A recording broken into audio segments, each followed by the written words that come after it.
The time I got addicted to video games started at the age of 7 years old. Way back when I think this is like 2011, because I was born in 2004, right? I remember from young, my dad came back one day and gave me and my sister our own Nintendo DSi's. Mine was white and hers was red. She eventually lost hers and didn't like it anymore anyway. She wasn't really a gamer like that. And when she did find it, dad just threw it away. Anyway, me, however, I was hooked from young for multiple different reasons.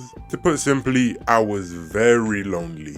I am so lonely. But due to lack of real connections, like I would try to make friends at school and I was either ignored and constantly jumping between them. These primary schools in London. The kids in the schools, by the way, at least for me at the time, were clearly lacking like discipline and stuff. They're more rowdy than in other countries where there's more, I don't know, I guess the kids are just more controlled and more calmer there. I don't know, like a Japan or something. Because I remember from young, like some little things like this one kid putting the middle finger up at me. And I'm just a shy, nervous, quiet introvert. I didn't think much of it. At first I think to myself, she keeps doing it with a giggly laugh on her face, and what does this mean? I don't know. I'm just standing there like, hi. I'm just a naive, innocent little kid, you know what I mean? One day I think I did it to some old lady teacher there, and long story. She'd been there for years and she's never seen anyone put the middle finger up to her. She was just shocked, this old white lady, I don't know. Then at some point I realized I was being bullied by some of the teachers, subtly. And I was like, why are all these students even laughing at me as well? They thought I had learning difficulties, some of these teachers, because I was not assimilating into the school at a fast enough rate. And I'm just nervous and shy and scared of everyone to the point where I'm just waiting for my dad to come back from work and pick me up from school and take me home. It got to the point where I don't find myself being comfortable anymore. My parents are from Uganda. We moved here in 2005. They're just trying to make it and get used to the city, the culture and the town and where we're living and everything. I wouldn't say I was neglected in a I don't get clothes and food type of way. But when it came down to, support, it was just like, wow. I think because in their mind, they just suffered more and came from a harsher upbringing where they just didn't even have food. So it's like, they think, oh, now we're here in this country, everything should be next to perfect. You know, that type of low level thinking. Like how a poor person can become rich and all of a sudden they shouldn't have any problems. So people talk about male therapy and stuff like that when they're like 28 or something.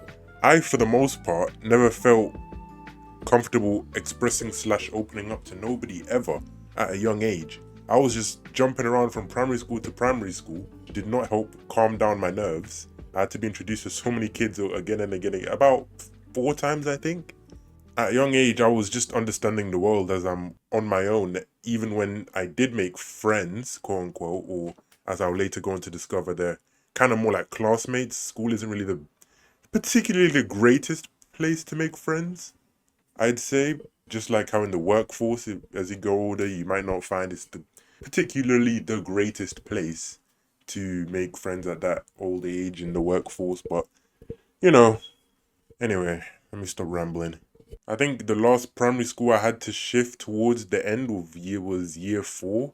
I found myself realizing I'm just waiting to go home and play Mario Kart DS or Pokemon Black version under the bed when I sneak it, because back then I could not use it during the weekday, and my Xbox 360 I could only use during the school summer half term. So I could only use the Xbox 360 1 month out of the entire 11 months in the year. And that 1 month was during the school summer holidays. I think that's like in August where there's like a 5 or 6 week break. Something crazy like that. Anyway. For the DS though, I couldn't use it during the weekdays. I could only play those games on the weekends and only for an hour. My parents were kind of super more strict. I think on the Xbox 360 because maybe they just saw a bigger screen and thought, it's going to mess him up at a young age early and whatever.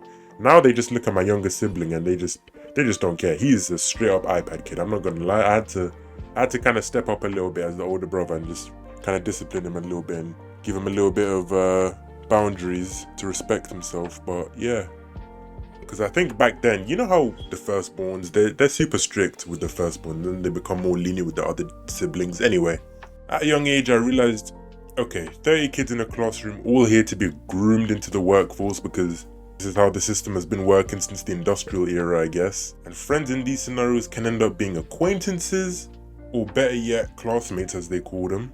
And not really friends in a sense. If you are forced to be here, of course you're going to be more friendly towards one another in like a natural human instinct kind of way. Not saying you can't, obviously, but like in the long run, by the time you get to like 18, it might be getting a bit messy. I don't know how to best explain it. But I don't know, it's just one of those types of things where relationships can feel shallow, like a co-worker can be friends with you outside of work, I guess, but most people won't see it that way.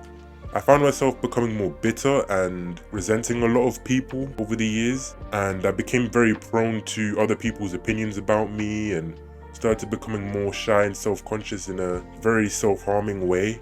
And gaming became my life in a way that I didn't quite fully understand at the time. Like, it is my life. I have nothing else. If they took away my DS, threw away my Xbox 360, I had to do well in school. There was nothing else for me outside of this. I have to perform and hit good grades. To be honest, I didn't really think much of like the future that much. And I'm someone who thinks about the future all the time, probably to an unhealthy amount as well.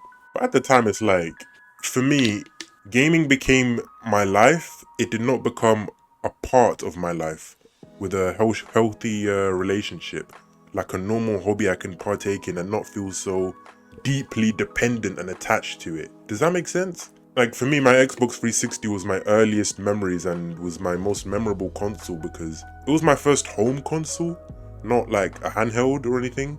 And playing Sonic Unleashed and Crash of the Titans over and over and over again because I could never get to the final boss of those stages, of those levels in those games. I was terrible, but I didn't mind restarting over and over and over again.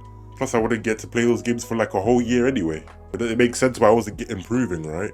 Anyway, it was truly the best feeling at the time. I would not even want to eat food, it was that bad. Like sometimes my dad would panic because he knew my mum would come home and then realized I didn't even eat the at least a tuna sequin sandwich because some days my mum couldn't cook, right? She had to go to work. And obviously I wouldn't be able to sneak in and hook up my... Speaking of which, PVZ2, on a side note, PVZ2, oh my gosh. This was the time I got in so much trouble with all those microtransactions. You know how kids are getting in trouble by their parents for spending so much money on Robux? You see those premium plants? I spent, I think, almost 200 or just over 200 pounds. I don't know what that is in dollars, I'll put it up on the screen. Of my mum's money. I don't know how I was smart enough to figure out how to do the credit card thing. When did PVZ2 release? I think it was 2013. So in 2013 or 2014, I think it was maybe 2014. Oh my gosh, I remember crying and begging my mum, but I don't know. I think I almost lost everything then. If I lost all my game consoles then, at that time, I don't know what kind of path I would have went down. I was not prepared. I was not prepared to lose what little I have in this world. I was very attached to these earthly possessions I have. I was so grateful that I could even get to begin with. Anyway, how did that even end? I guess I don't even remember.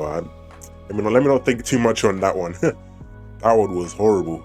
I think I'm jumping to the topic too quickly, but when I had less, I had more. Like when I had less access to the things I wanted, I truly valued them more. And I made every second count. Now I can play games whenever I want, truthfully. And yeah. To put into perspective, getting bullied by teachers and students and not having no safe place outside of gaming, I realized at my big age of 22 years old right now, I know I was always going to like video games, but at the start, how I got approached to it was not great. I was down bad by the time I got to secondary school, and I think from there, things kind of just got worse.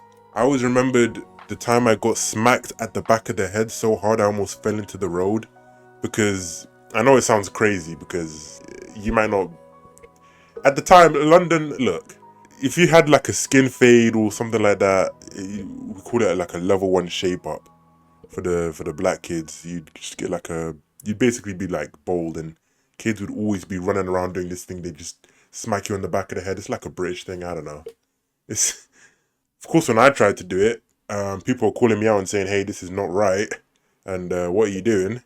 So I guess either I was just not in the moment, or I don't know. Growing up, I realized how many things I did to try and impress other people, and I just looked like so much more of a dickhead, and I felt so much more self-conscious and bad about the things I'm doing, but, you know. Anyway, Back at that time, it was like, we are not going to switch schools at that point because my parents have kind of already settled in. We have our home. We're not like switching secondary schools. It's not like that would have done anything anyway. Gang violence and the music in the country at the time was like on the high. Like if you listen to, what are these even like drill rap songs that are just talking about chefing and shanking people? What is all this? I don't know, Gun Lean and I don't even remember Homerton B. Bro, there's so much of this stuff at the time in like the mid 2010s era was really popping off. That's when drill music was like really popping. OFB, so many of these guys, Russ. I don't know. I think it kind of fell off now. I'm not really too sure. I never even really did like that music as well, to be honest with you. I kind of just, whenever I tried to rap the lyrics next to somebody, I'd look like such a clown. This is like 2015 to 2016, so I'm in year 7, getting a level 1 shape up on the head still because that's all my dad ever made me get. And walking into school with immature kids at the time, we're all just like young preteens. Some stuff is like kids being kids, but at the same time, some stuff is like, if I'm almost 16 years old and I'm still catching strays, psh. Let me not get off on this side topic. You know, growing up, it's funny, I was always told by a lot of, not even just aunties or uncles or my mom, that I was a good looking person. Like, you're a very handsome young boy. I never believed that for a second, because I'm getting told the complete opposite for more than half the day, almost for years straight, you know? On this subject of looks, even sometimes, even outside my own family, some people in like, some butchers are saying, what a handsome young boy. I'll be like 12 or 14, 12 to 13, 14 years old. But man, is it the complete opposite what I'm experiencing? So I don't know. They say looks matter a lot, but that does not feel my experience. And confidence is an attractive trait. What the heck am I even rambling about? Anyway, I'm in secondary school. This was the point in my life where I 100% became suicidal for a lot of reasons up until this point. For one, my grades are failing and I'm getting less access to the thing I care about the most in this life. So that wasn't sitting well with me in my soul, because by the time I turned 17, I didn't want to just like play games till I'm 87 years old, you know, or whatever. I didn't want this to be my whole only identity up until this point, and I would have just been another number on someone's spreadsheet of kids who killed themselves to suicide or things like that. Then one day I was struggling to breathe, walking into school, and was sweating from stress. It was that bad. I walked past a man outside the doors, and all he was saying was, to be honest, I barely remember the sentence exactly, but all I remember was Jesus this, Jesus that, something Jesus. Maybe something Jesus, he was coming to save us. Jesus, he was proclaiming the name of Jesus Christ, okay? That's what I remember. And I kid you not, for some reason, immediately all my anxiety went away. Now on this day, I was so scared and vexed because there was this one kid who was roughing me up with his other buddy and using someone else's personal item on me, and when they found out, they realized it was me responsible. I could either A, snitch and risk getting handled outside, or B, just lie for their sake and keep it moving and deal with this new guy, 6'5" behemoth of a teenager. And this was in year 9. How old are people in year 9? Or 9th grade if you're American. Thing is, right, no matter how many times I thought of killing one of these guys because they would sometimes bring sharp objects to the school, I realized for some, you know, they've got more allies, you know, inside this building and outside. They live in dangerous areas where they're kind of in bed with some naughty people, roadmen or whatever you want to call them, from their native home groups in the ends, if you're from the UK. Whether it be part of South or they knew a guy from Stoke Newington or Hoxton, I wanted no part of this because I lived close to the school. My younger brother just got born in 2013, and this is like, he's my last sibling out of, so there's all four children. My mom and dad have just gone to work almost every single day. Do I really want to bring some sort of kind of drama to them at the time? Because I'm a bit of an overthinker at times. I don't know what could happen to me. So out of fear, I just said, you know what? I'll suck it up. Sometimes I would just hide in the toilets and skip classes because as long as my grades were okay, my games were okay.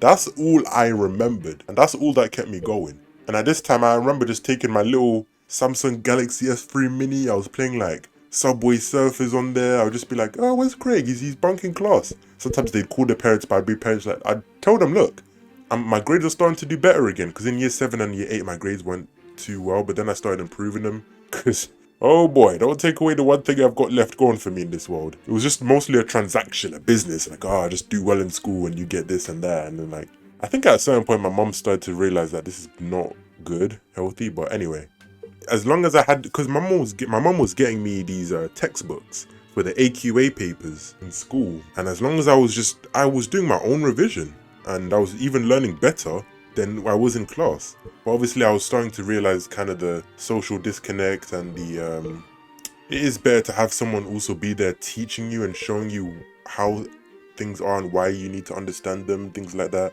instead of just memorizing stuff for a paper, which you still do at the end of the day for a class exam or whatever. But it was a lot better when I was just by myself. I could learn, and sometimes they even put music on in the background, and I just had no worries at all. You know what I mean? My family had always been believers of God, but not really religious in the normal setting. I mean, my mom can never remember the last time she prayed, but we are supposed to call ourselves Catholics. My dad was the only one who always took us to church, all me and my other siblings. And I believe in God, but I did not understand what that actually meant. It's weird how I could be a child believing in God and not believing that my dad's taken us here because he believes in God.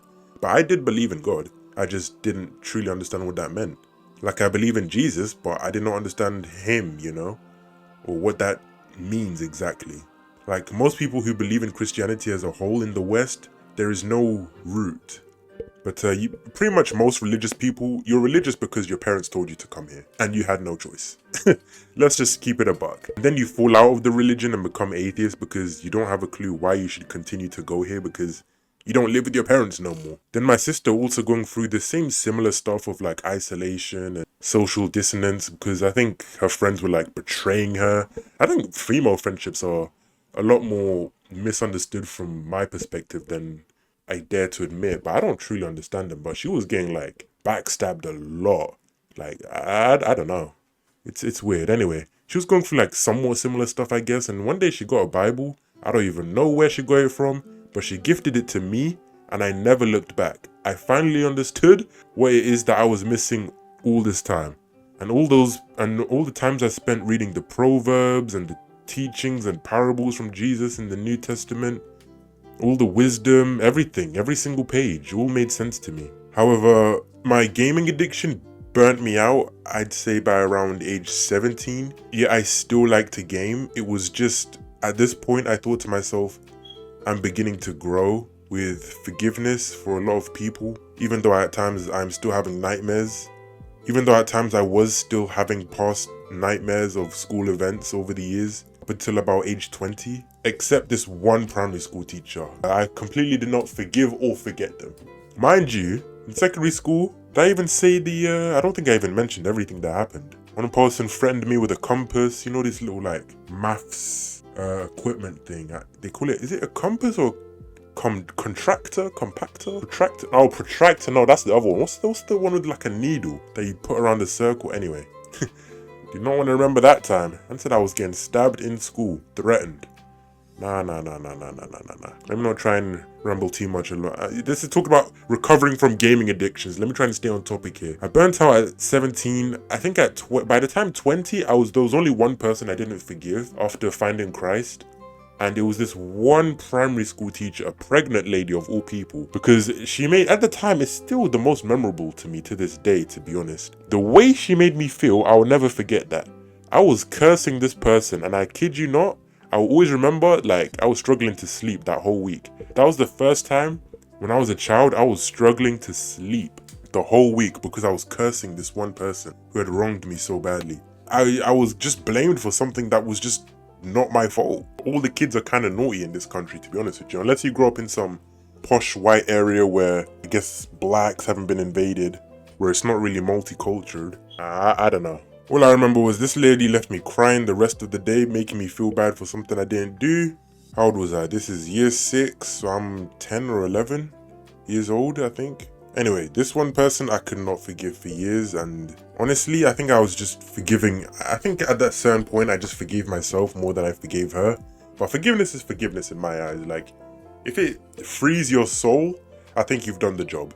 Probably not a wise thing to say. I'm only 22 years old. Maybe the wisdom isn't quite all there yet. Anyway, after the burnout phase, I slowly recovered enjoying the games again. And I moved into a different city, and now I'm in a better place, literally and spiritually. Like I said, schooling in UK is different compared to all these other countries where it seems like bullying is bullying. If it happens, but to an extent where it's like traumatizing, unseen, unheard of, unspoken, or uncared for, and like gang music culture is shaping, influencing the youth and all these other kinds of things. To me, it just becomes a point of, I don't know, 2012 to 2022, schooling was different. Let's just put it that way. So to sum up, the gaming addiction pretty much got sorted on its own. Like most addictions, some people just burn themselves out or they move on to a new one. For me, I'm lucky I got burnt out of it. The loneliness was just coupled with anxiety attacks, environment, lack of strong parental support at home. But you know, it is what it is. Some people can let things weigh them down. For someone who grew up in more of a privileged country, you'd think things would be smooth sailing, but I play video games regularly now, 8 hours a day or something. This is what I was doing back then, but now it's more like 2 hours max of just, sometimes not even 2 hours, just Mario Kart 8 Deluxe, old Xbox 360 games I got. I think some modern games in terms of online multiplayer will be like Street Fighter, Tekken, Invincible versus, mostly fighting games, and then, you know, solo games. I got a list. Let's just put it that way. It's going back and replaying old school Final Fantasy 3, 2, 1 on the PSPs, and Ben 10 games. Just chilling, man. Just living my life. I don't feel so attached to a lot of this stuff anymore. I recently made a video about selling games you don't play, and at one point I was starting to buy games I'm just holding on to and just not playing. But I'm glad that's not me anymore, and yeah, like I said, looking after myself health-wise, I'm in a better place. So yeah, Jesus is the answer. Getting burnt out of an addiction also helps. And that's my story.